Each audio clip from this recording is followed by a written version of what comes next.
Assalamualaikum warahmatullahi wabarakatuh. Alhamdulillah, alhamdulillahirabbil alamin wa bihi nasta'in wa ala umuri dunya waddin. Wassalatu wassalamu ala asyrafil anbiya'i wal mursalin wa ala alihi wa sahbihi wa man tabi'ahum bi ihsanin ila yaumiddin. Amma ba'du. Ikhwani fillah,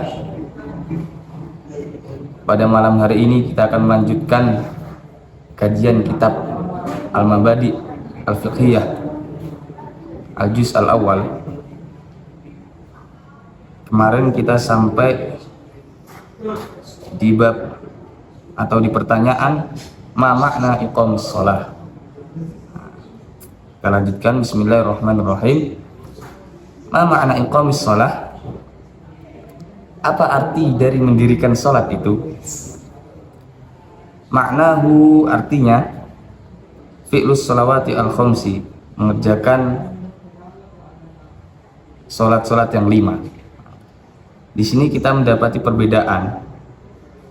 Apa perbedaan antara iqamis sholat sama fi'lus sholat? Nah, kalau kita iqamis sholat itu kita melaksanakan sholat itu secara menyeluruh, rohani dan jasmani kita melakukan pekerjaan sholat tersebut. Nah, kalau yang fi'lus sholat itu kita mengerjakan sholat hanya tidak secara keseluruhan, hanya jasmani kita yang mengerjakan pekerjaan sholat tersebut. Nah, itulah perbedaan antara iqamis sholat dan fi'lus sholat. Lalu apa hukumnya mengerjakan sholat yang 5 ini atau sholat fardu ya? Hukumnya itu fardu ain. Hukumnya fardu ain. Fardu yang harus dilakukan setiap individu dari seorang muslim. Itu.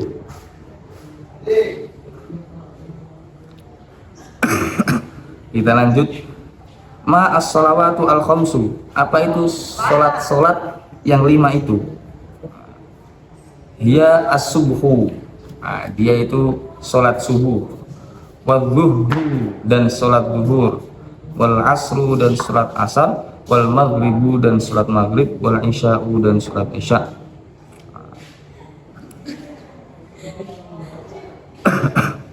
Kita lanjut. Madza yalzamu qabla sholati? Apa yang diwajibkan sebelum sholat? Yalzamu qabla sholati al-wudu'u. Diwajibkan sebelum sholat itu berwudu. Nah, di sini berarti tidak sah sholat seseorang tersebut tanpa atau sebelum orang tersebut melakukan wudu. Nah, wudu. Nah, dari sini dijelaskan kam furudul wudu'i. Berapakah fardu-fardu wudu itu? Dijelaskan dalam kitab ini, furudul wudu'i sittatun. Adapun fardu-fardu wudu itu ada 6. Apa saja? Yang pertama itu an-niyatu. Yang pertama yaitu an-niyatu, niat. Yang kedua ghuslul wajhi. Yang kedua itu membasuh muka. Nah, di sini keterangan membasuh muka itu yang mana kan gitu. Nah, membasuh muka di sini diterangkan yaitu min man batis sya'ri ila muntahadzaqani, dari awal tumbuhnya rambut sampai muntahadzaqani, sampai dagu sini. Nah, itu kalau dari atas ke bawahnya. Kalau dari sampingnya, minal udhuni, dari telinga, al yumna yang kanan, ilal udhuni, dari sampai telinga, al yusra yang kiri. Itulah batas-batas atau yang perlu dibasuh pada saat wudu di bagian wajah. Ats-tsalitsu, yang ketiga, ghuslul yadaini ma'al mirfaqaini, membasuh kedua tangan beserta sikunya. membasuh kedua tangan beserta sikunya. Di sini juga ada tambahan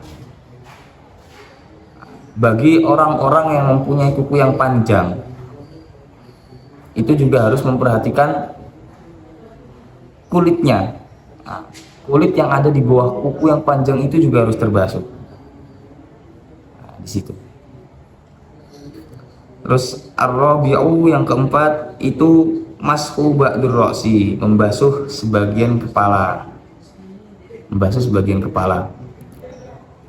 Yang mempunyai rambut panjang berarti boleh bagi dia jaza alaihi mashu ba'du, membasuh sebagian saja.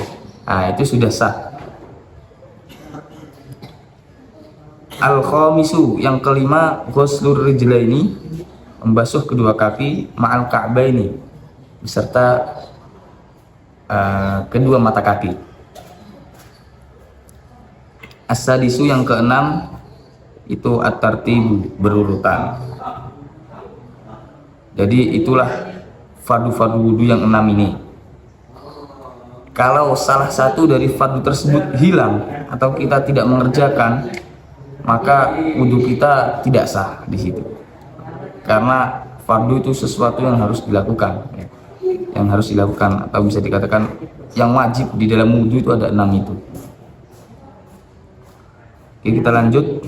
Maniyatul wudu, apa itu niat wudu?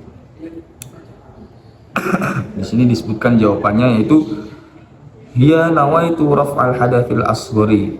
Disebutkan niat wudu itu dengan membaca nawaitu, saya berniat raf'al hadasi, mengangkat hadas al asghari yang kecil.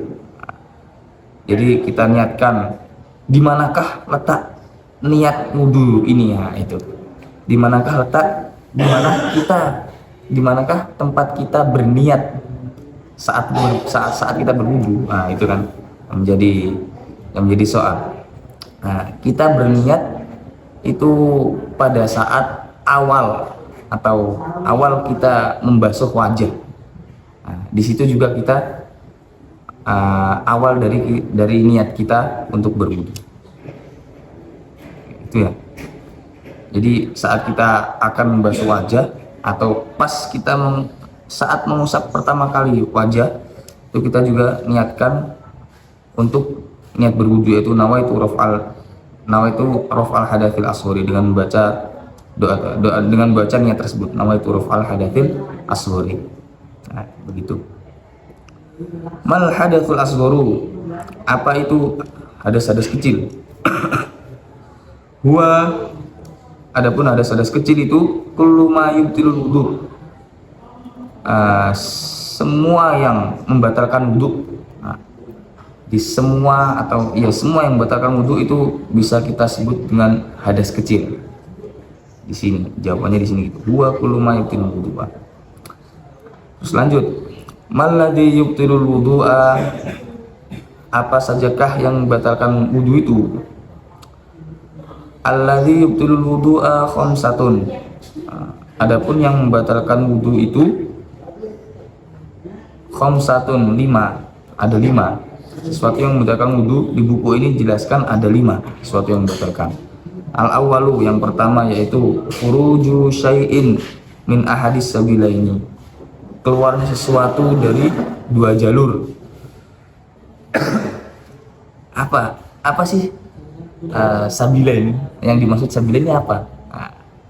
Yang dimaksud sabilain di sini tuh al-qabulu wad duburu. Al-qubulu wad duburu. Al-qubulu wad duburu.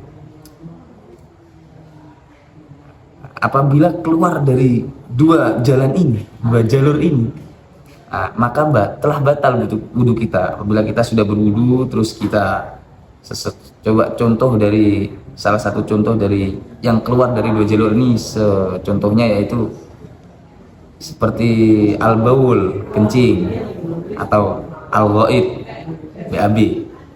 Kalau keluar dua sesuatu ini dari dua jalur, maka kita harus memperbarui wudu lagi. atau wudu lagi kan. Terus lanjut yang kedua, tsani zawalul akli, hilangnya akal. Hilangnya akal maksudnya apa sih kan itu?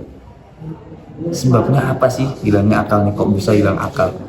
Jadi zawalul akli ini pertama bisa dengan sebab atau bisa habis sukri, dengan sebab dia mabuk, dia habis mungkin minum minuman yang beralkohol mungkin, terus mabuk. Nah, itu bisa kita sebut dengan sebutan zawalul akli atau hilangnya akal, dengan hilangnya akal dengan sebab dia mabuk. Au yang kedua, kita bisa sebut orang tersebut zawalul akli itu dengan sebab dia sakit, seperti sakit ayam. Nah, pada saat dia sakit ayam tersebut, dia tidak sadar dia melakukan apa. Nah, itu bisa kita sebut dengan sebutan zawalul akli juga. Dan masih banyak yang lainnya. Ats-tsalitsu yang ketiga, an-naumu, tidur. Nah, di sini disebutkan tidur. Jadi semua bentuk tidur, semua bentuk tidur itu membatalkan wudu. Kita tidur di atas kasur dengan terlentang itu membatalkan wudu berarti. Soalnya pas saat kita tidur itu kita tidak sadar kita itu kentut apa tidak, kita itu keluar sesuatu apa tidak dari dua jalur kita tidak tahu. Kecuali ya, di sini ada pengecualian di an-naum nih. Pengecualian dari an-naumnya apa? Jadi tidur yang tidak membatalkan wudhu itu tidur yang kayak gimana sih kan gitu. Tidur yang tidak membatalkan wudhu itu tidur ala hayatil mutamakkin, atas keadaan yang tetap. Jadi dia tidur dalam keadaan duduk dan lubang duburnya itu menempel di lantai apa di tanah. Nah, itu tidur yang tidak membatalkan wudu. Ar-rabi'u yang keempat, lamsu al-mar'ati, memegang wanita al-ajnabiyati yang asing. Menjelaskan tentang wanita yang asing itu apa? Al-ajnabiyah di sini itu apa kan? Wanita yang asing. Maksudnya yang asing ini itu ma yahillu nikahuha, yang kita halal untuk menikahinya. Nah, itu disebut al-mar'atu al-ajnabiyah. Jadi kalau kita menyentuh perempuan yang halal kita nikahi atau al-mar'atu al-ajnabiyah, maka itu membatalkan wudhu kita. Al-khamisu yang kelima, lamsul qubuli, memegang al-qubul, atau kemaluan lah, awid duburi atau dubur, ya dubur lah, bibatinil kaffi, dengan telapak tangan. Jadi kalau kita memegang kubul dan dubur kita dengan telapak tangan, maka atau kita memegang kubul atau dubur teman kita dengan telapak tangan, nah, itu membatalkan wudhu kita. Itu ya, mungkin sampai sini dulu